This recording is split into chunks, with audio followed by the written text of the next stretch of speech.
Whether you operate one forklift or thousands, one location or hundreds, the new My Toyota customer portal can help you optimize your operation and material handling equipment. This one-stop, free-to-use platform is designed to help you take control of your information and make smarter decisions, all at the touch of a button. Register and access your data today at my.toyotaforklift.com. That's my.toyotaforklift.com. Step, step, step. Do you know how many steps your warehouse workers are taking a day? When your workers are walking, you're losing money. Endless trips to the printer or computer add up fast. Newcastle's mobile industrial carts with integrated power eliminate the walking to stationary printers and computers, keeping workers focused on high-value tasks, often doubling their output. Thousands of powered cart installations, including ones at the new warehouse's own micro-fulfillment center and in my previous jobs, prove that Newcastle customers get more done and save money. To learn more, head to newcastlesys.com. That's newcastlesys.com.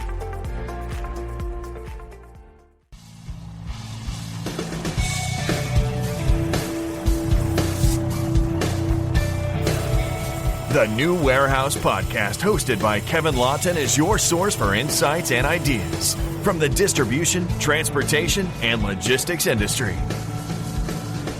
A new episode every Monday morning brings you the latest from industry experts and thought leaders. And now, here's Kevin.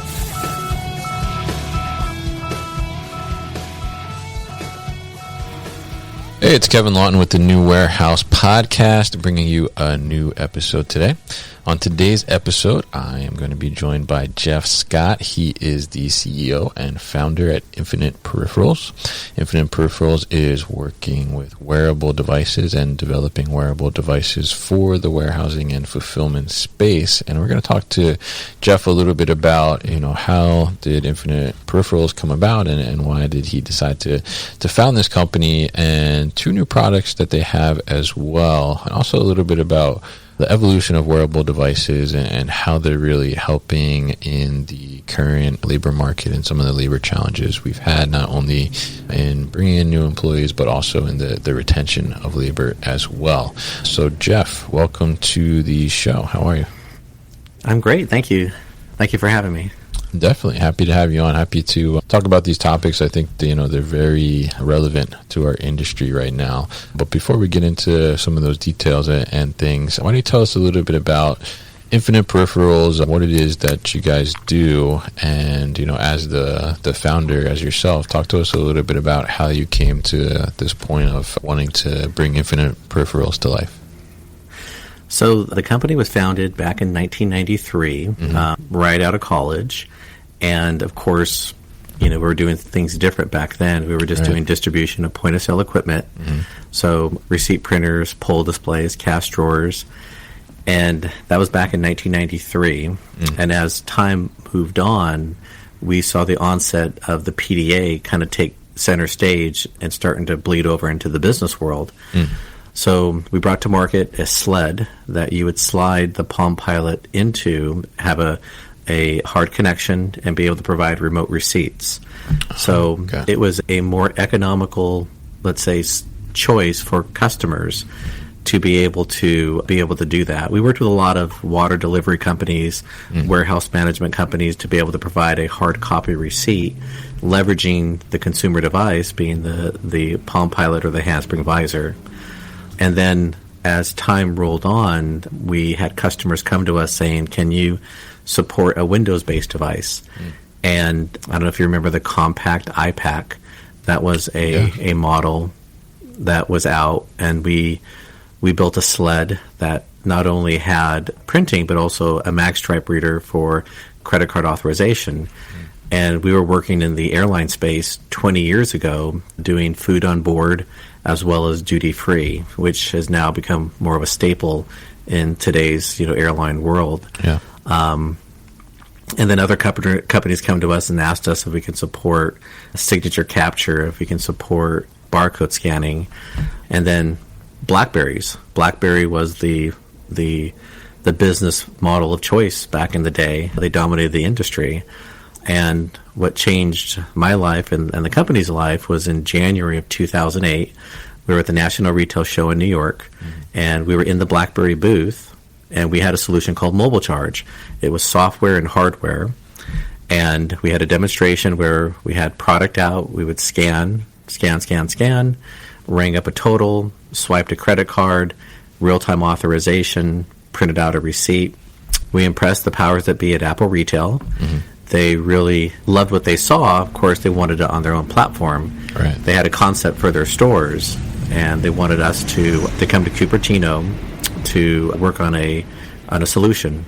So over the next 18 months, we did 6 different variations of the product until the final version was approved by Steve Jobs himself. Oh, wow. And we rolled out 8,000 units and replaced symbol devices. People didn't realize that Apple retail stores had symbol devices in them as their first generation Easy Pay. We replaced them with our Linea Pro model, which had 4 simple features: barcode scanning, 3-track MagStripe reader for payments, protective case, and a battery backup for extended use in the stores. We rolled out the week before Black Friday, November 2009, scared us to death, but it went without a hitch. And in fact, and it was only in the U.S., all the store numbers went up in terms of the per ticket and number of items purchased. So Ron Johnson, who was the VP of retail at the time, didn't believe the numbers and asked the team to find the glitch, fix the glitch, and give me the real numbers. Well, after the 4th time of doing that, he realized that they were selling more AppleCare and more accessories, in which the margins are pretty high. And then they realized it was because of the Easy Pay solution and the appropriate associate staying with the consumer. They bought another 17,000 units, and that was our first real flag in the sand into that space. So as an organization, as a company, we've been supporting taking a consumer device and making it enterprise ready. And we've deployed close to 3 million devices doing exactly that. Interesting. So now it's interesting, I mean, to hear the evolution of that, and it's kind of interesting too in the idea of you guys kind of followed the evolution of our personal devices as well, and saw, how do we utilize those in an enterprise sense, which I think makes a lot of sense in a way. And it's really interesting to see how that grew. So now, I guess, talk to us a little bit about how did coming up with those solutions, and especially that Apple one is a big one. How did that now translate over into the warehousing space, and how did you get more involved in that space? Yeah, it basically was an evolution of front of house, back of house, and inventory is a requirement from every individual, maybe an individual at the flea market to a large major retailer. So having that ability to understand and leverage the input of that information is key. And so we're seeing kind of a little bit of a transformation of these companies looking at doing more than just a purpose-built scanning device. They want it to be able to serve as MPOS, so mobile point of sale, in the front end, and the back end, when the inventory arrives, being able to scan in a pallet or a container of products. So for us, we're taking our core competence associated with taking a consumer device and building the peripherals that provide multifunctional functionality to it. Interesting. Yeah. I think it's really interesting to see how it translates over. And you said something there about expanding the front of house into the back of the house in a sense. And I think we've certainly seen that in the last couple of years here, becoming such a trend for the retail, where we're seeing not only are we having easier payment solutions, mobile payment solutions, like you talked about with the Apple Store, and we see them at places like Target. But it's also now we're fulfilling from the store itself as well, and people are using those devices to do that picking and getting things out there for customers directly from the store, and different configurations in that sense. And we can use the same devices kind of interchangeably for front and back of house. We'll be back after a quick break. You hear a lot about supply chains these days, because if the past couple years have taught us anything, it's that an efficient, well-managed supply chain is absolutely critical to keeping businesses successful and consumers happy. I'm Will Haywood, and I host a podcast called All Business, No Boundaries, where we talk about supply chains, how they work, what happens when they don't, and the innovations that are redefining what's possible in the world of logistics. Join me for insightful interviews with thought leaders and industry experts. We discuss how optimizing supply chains can break down the barriers that are holding businesses back. That's All Business, No Boundaries by DHL Supply Chain. Listen and subscribe wherever you get your podcasts. It allows for training to be transparent as well, because if you take something that you know from home and put it in your hands at the workplace, then training is almost non-existent. And we've seen that evolution occur in a lot of different vertical markets that in the past required a tremendous amount of training. In your home state, we actually work with New Jersey Transit. They leverage our technology for buses and trains. And one of the other big ones that we had to overcome, I guess, which is very prevalent in your area, is Amtrak. Right. You look at a customer like that's been, every conductor has an average of 35-year tenure, union, government, and replacing a 100-year-old technology hole punch. That was a challenging one. But when they realized it made their day more efficient, where at the end of the day they didn't have to reconcile, everything was already done through the application, then after the 30-unit pilot, the conductors didn't want to return the devices. Wow. Yeah, it's interesting, and I think that's a good point as well. I mean, I think a lot of times we talk about the technology being easy for new users coming into your operation, but a lot of times we don't talk about the veterans, in a sense, that may be stuck in their ways a little bit, right? So it's a great example of talking about all those different kind of hurdles, in a sense, right? A long tenure doing the same thing for so many years, and now having to get them to change a little bit and do these things is a little challenging in a sense. But the fact that they're able to see the ease of use almost immediately, I think is a key, right? Because if you run into frustration with technology, you tend to dismiss it pretty quickly. I think. Would you agree? Absolutely. Yeah, people want something that's simple and easy, and if you have to spend a day or a week on training and how to use that product, then it becomes very difficult.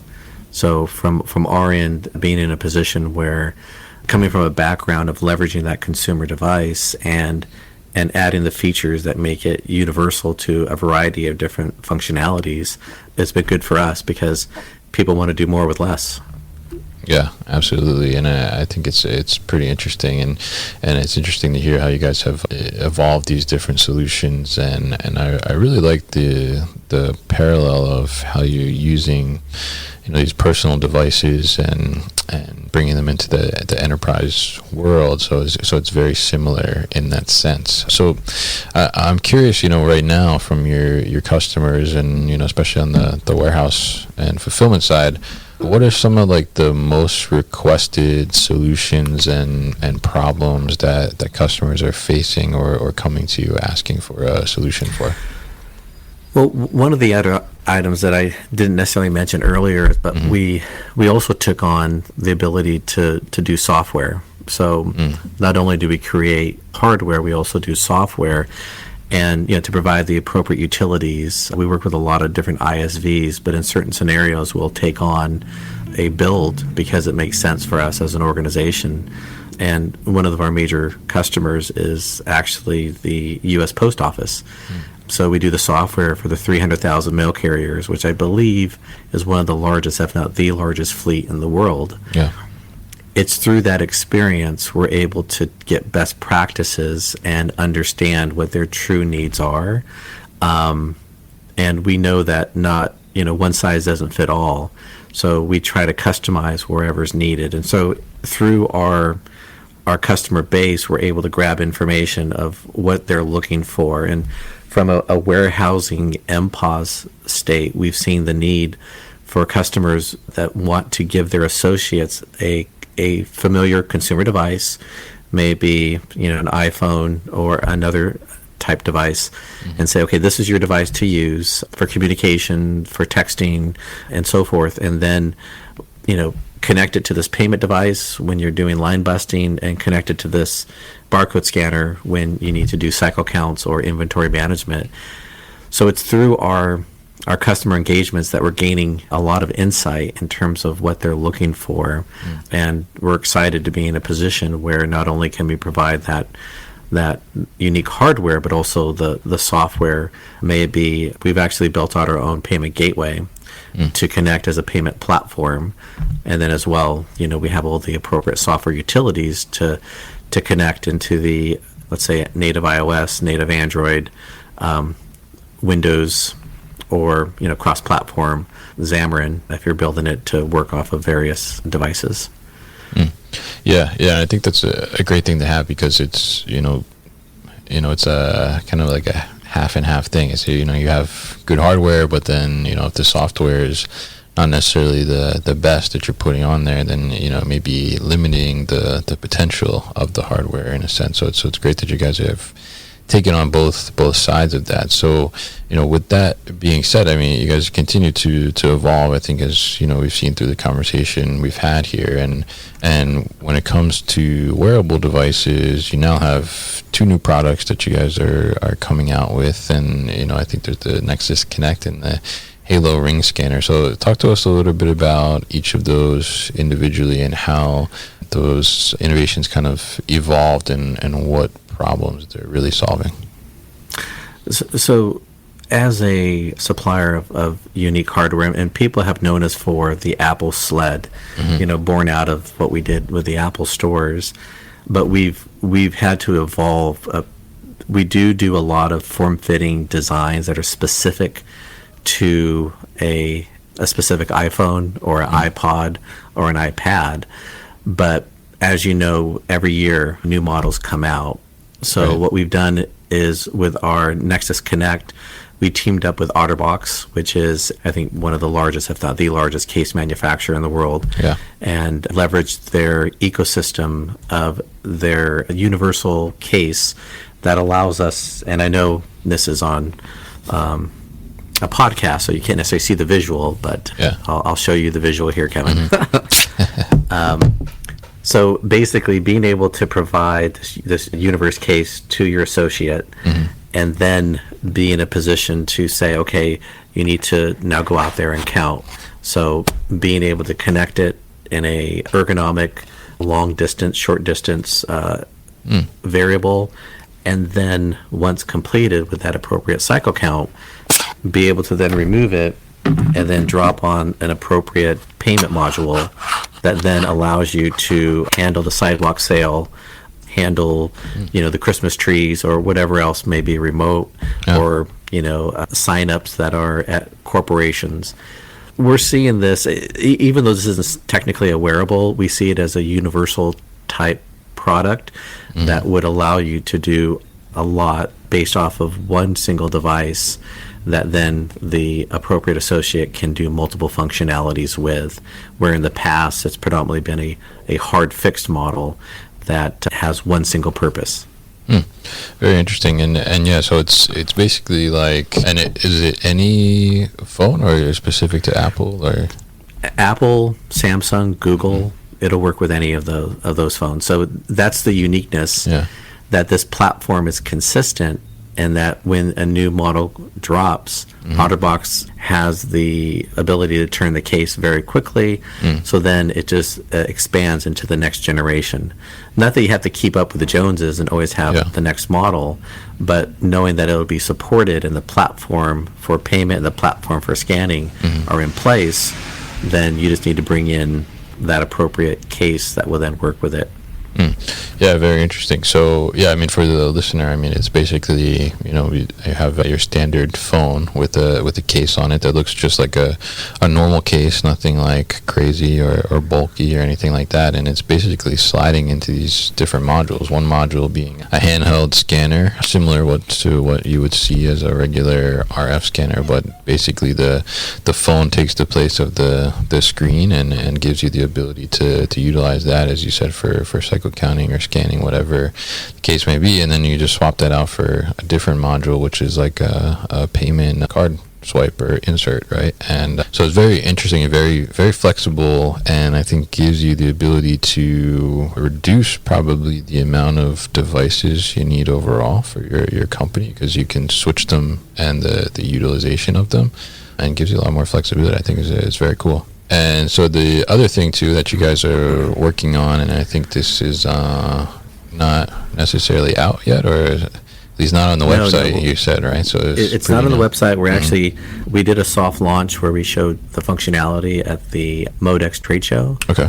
And got tremendous response from it. And we're actually going to be deploying the production model of this version this month. Oh, very nice. All right. So that's our Halo Ring scanner, right? Correct. Okay. Correct. So this is our first actual wearable where it was designed. It's an Android all-in-one device that has an OLED screen that is unique in the sense of there are other ring scanners that are out there, but they're Bluetooth and they need a supplement device to house the information. May it be a device on a cart, may it be on a wall. Because we've seen a lot with our customer bases that require the ability to have real-time information, but also the ability to use both hands. So this was designed to be able to scan and then take action. So if you're doing a sortation and you need to put this at a specific route, then you can scan it, you can grab the package, and then move it to that location. Also for, let's say, if you're at a grocery store and you're picking to a specific curbside pickup or delivery, you can, let's say, scan the appropriate item, and it'll give you positive feedback that that's what was ordered right there on your hands. So it's the efficiencies of having the ability with one hand to be able to scan, to have the details, and also to take action. So if you're picking something and it calls for 4, but there's only 3, we actually have 3 programmable buttons that allow you to go, okay, I only have 3 of those, so then you can put in there that there's only 3 and make those changes on the fly. So we're really excited about it. It weighs 3 ounces. And very compact, and as mentioned, it's that autonomy to be able to grab something and have full use of hands without having to put it down.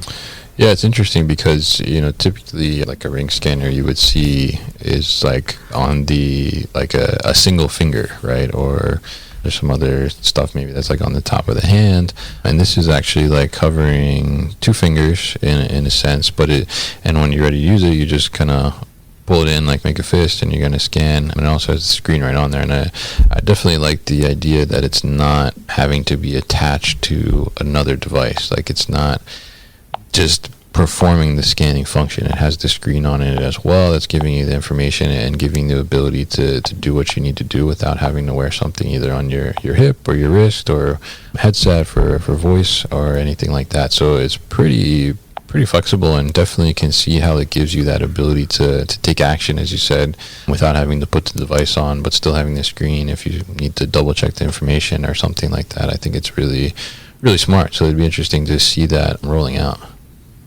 Yeah, and it's, as mentioned, with the programmable buttons, you can go through the different applications. It has the appropriate touchscreen, interchangeable battery, because we know that's a big part of being in the field, Right. and it's IP65, so it's durable. And as mentioned, being 3 ounces, the positioning of it, it's in the neutral position. You don't have to turn your arm or pronate as you do with some of the other models that are out there that are Bluetooth only that require you that pronation. So in terms of from an employee health scenario with carpal tunnel, we think that based off of our studies that this would be a better ergonomically positioned product for that picker and sorter. Yeah, absolutely. I can certainly see that. And it's interesting because the motion that you have to take, I think, with this one versus some of the other solutions I've seen or used is certainly a little more natural, I think, to what you would be used to. I mean, it's almost like, if you're going to point your finger at something, it's kind of that same type of motion, except the scanner's on your finger, right? So very interesting stuff, and it's great to see how your evolution has grown, and now you're able to bring these different devices and take the knowledge that you've gained from all these other experiences and put them into solutions that really help not only us in the warehouse environment, but also the retail environment, as you mentioned, and multiple different scenarios for businesses. So really interesting to hear about these new products and infinite peripherals overall. So Jeff, I'm really happy I got to talk to you today, and thankful for you to come on the podcast and discuss these things. So if people are more interested to learn more about infinite peripherals and learn more about these new products as well, how can they do that? Yeah, feel free to send an email to info@ipcmobile.com or visit our website. As mentioned, the Halo Ring has not yet been officially launched. It will be later this month. Our Nexus Connect is front and center, and we look forward to working and helping any customer that's interested. May that be an ISV, may that be end user. We're here to help and provide our knowledge based off of what we've done to make them more successful. All right, great. And we'll put all that information at thenewwarehouse.com as well. And we'll try, maybe we could get some pictures of the new devices as well that we can put on the website too to share. But definitely interesting things coming, and great to hear about the launch of the Halo Ring Scanner. I'll be looking forward to see how that rolls out into the market, and also how the Infinite Peripherals continues to evolve. So Jeff, thank you once again for your time on the show today. You've been listening to the New Warehouse Podcast with Kevin Lawton. Subscribe and check us out online at thenewwarehouse.com.